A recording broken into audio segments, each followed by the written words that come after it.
أعوذ بالله من الشيطان الرجيم.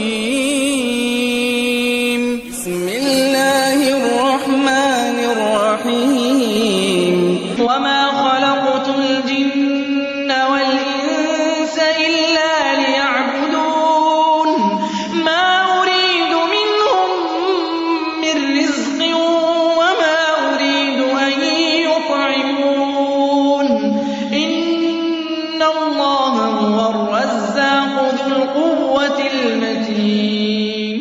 پیش خدمت ہے شرح کتاب التوحید لفضیلۃ الشیخ عبداللہ ناصر رحمانی حافظہ اللہ.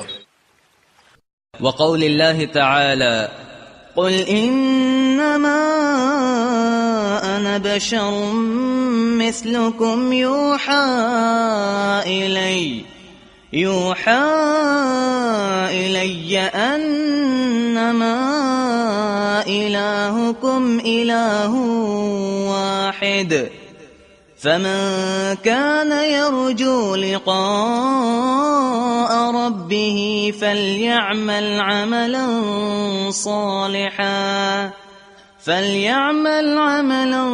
صالحا ولا يشرك بعبادة ربه أحدا. احسنت بارک اللہ فیک. قرآن پاک کی آیت قل انما انا بشر مثلکم یوحی الی، کہہ دیجیے میں تم جیسا ایک بشر ہوں، بس فرق یہ ہے کہ میرے پاس اللہ کی وحی آتی ہے اور تمہارے پاس وحی نہیں آتی، یہ فرق ہے. اور وحی کیا ہے؟ انما الہکم الہ واحد، کہ تمہارا معبود ایک معبود اللہ تعالی، اس کے علاوہ کوئی معبود نہیں. فمن کان یرجو لقاء ربہ فلیعمل عملا صالحا، جو شخص اپنے رب کی لقاء کا امیدوار ہے، اپنے پروردگار کی لقاء کا، ملاقات کا امیدوار ہے. اس ملاقات سے کیا مراد ہے؟ بہت سے مفسرین نے اس ملاقات سے مراد اللہ کا دیدار بیان کیا. اللہ کا دیدار جو قیامت کے دن ہوگا، اللہ تعالیٰ مجھے اور آپ کو عطا فرماتا، جو سب سے بڑی نعمت ہے، سب سے بڑی نعمت اللہ کا دیدار. لا یلتفتون الی شیء من نعیم الجنہ ما داموا ینظرون الیہ، جب تک اللہ کا دیدار جنت میں قائم رہے گا جنتی جنت کی تمام نعمتوں کو بھول جائیں گے، حور و قصور اور نہریں، دودھ، سب بھول جائیں گے جب تک اللہ کا دیدار قائم رہے گا. اتنی بڑی نعمت. تو جو اس دیدار کو چاہتا ہے کہ مجھے یہ حاصل ہو، تو وہ کیا کرے؟ دو کام کرے. فلیعمل عملا صالحا، نیک عمل کرے، عمل صالح کرے. عمل صالح کیا ہے؟ عمل صالح وہ عمل ہے جو اللہ کے پیغمبر کی سنت کے مطابق ہو. وہ عمل صالح ہو ہی نہیں سکتا جو سنت سے ثابت نہ ہو. یہ ممکن ہی نہیں کہ ایک صالح عمل آپ کو مل جائے اور اللہ کے پیغمبر اس سے محروم ہو، یہ ممکن ہی نہیں. عمل صالح کیا ہے؟ انا افضل العابدین، اللہ کے پیغمبر کہ پہلے عبادت کرنے والا میں ہوں، جو بھی عمل ہوگا، جو بھی نیکی ہوگی پہلے میں کروں گا. یہ سنت رسول اللہ صلی اللہ علیہ وسلم، یہ عمل صالح. تو اللہ کا دیدار چاہتے ہو، نیک عمل کرو سنت کے مطابق، اور ولا یشرک بعبادۃ ربہ احد، اپنے پروردگار کی عبادت میں کسی کو شریک نہ ٹھہراؤ. یہاں شریک ٹھہرانے سے مراد ریاکاری. اگر نماز پڑھو گے، کوئی عبادت کرو گے اور کسی غیر کو شامل کر دو کہ فلاں بھی دیکھ رہے ہیں، ریاکاری کی نیت، تو یہ شراکت ہے اس غیر کی. یہ شراکت، کوئی شراکت روا نہ ہو، اخلاص عبادت ہو اور عمل میں پیغمبر اسلام کی سنت کی مطابقت ہو، عمل صالح ہو. تو دو عملوں پر قائم رہو پوری زندگی، اللہ تعالیٰ اپنا دیدار عطا فرما دے. بلکہ یہ جو آیت ہے یہ پورے دین کی روح ہے، پورے دین کی روح.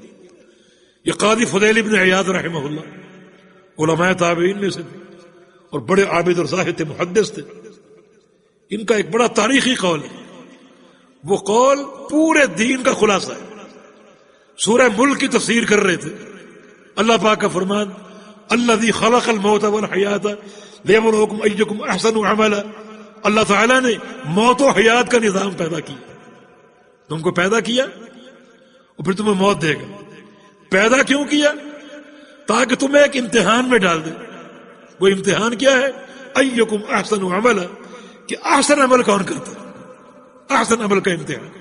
پھر موت کیوں دے گا؟ تاکہ احسن عمل کے تعلق سے تمہارا حساب لے لے، کیونکہ مرنے کے بعد تم نے اللہ تعالیٰ کے پاس آنا ہے، کوئی مفر نہیں ہے، اس کے امر سے پیدا ہوئے، اس کے امر سے موت آئے گی، اور مرنے کے بعد اسی کے پاس جائے گا تاکہ تم سے حساب لے۔ تم حیات کیوں ہے؟ تمہاری آزمائش کے لیے۔ آزمائش کا نقطہ کیا ہے؟ ایکم احسن عملا، کہ احسن عمل کون کرتا ہے، سب سے خوبصورت عمل۔ پھر موت کیوں ہے؟ تاکہ اس احسن عمل کے تعلق سے تم سے حساب لے۔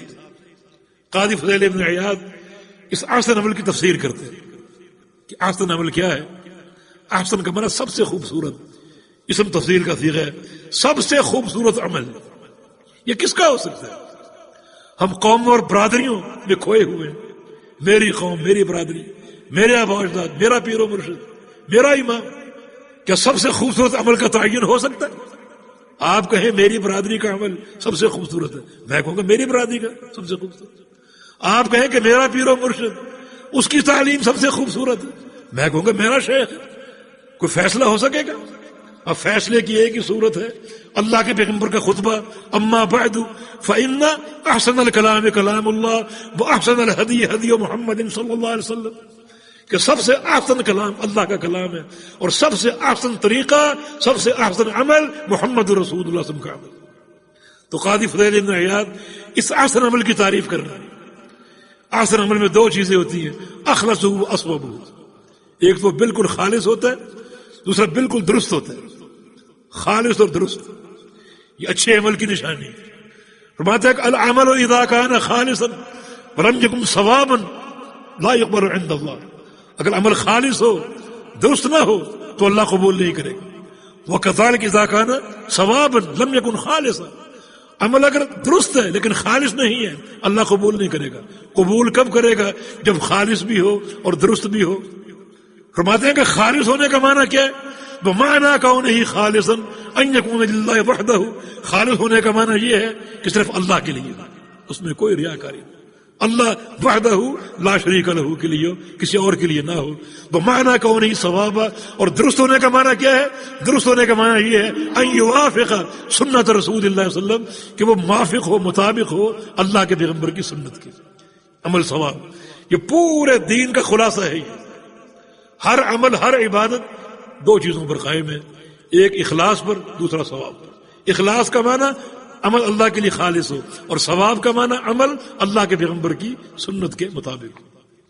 نبی اسلام کے صحابی ابن مسعود رضی اللہ عنہ، ان کا بھی ایک تاریخی قول اسی معنی میں، پورے دین کا خلاصہ ہے۔ وہ مانتے ہیں کہ القول لا ينفع الا بالعمل، زبان کی بات فائدہ نہیں دے گی جب تک عمل نہیں کرو، جب تک عمل نہیں کرو۔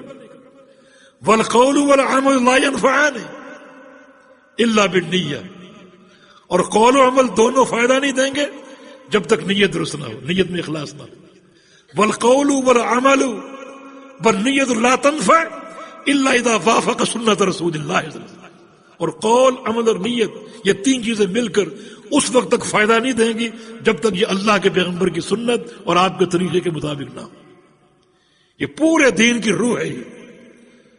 اس لیے یہاں پر ریاکاری کا ذکر کر دیا، اس سے بچو، یہ ایک خفی شرک ہے، اللہ تعالیٰ اس سے محفوظ رکھے۔ وتعاونوا على البر والتقوى ولا تعاونوا على الإثم والعدوان واتقوا الله إن الله شديد العقاب۔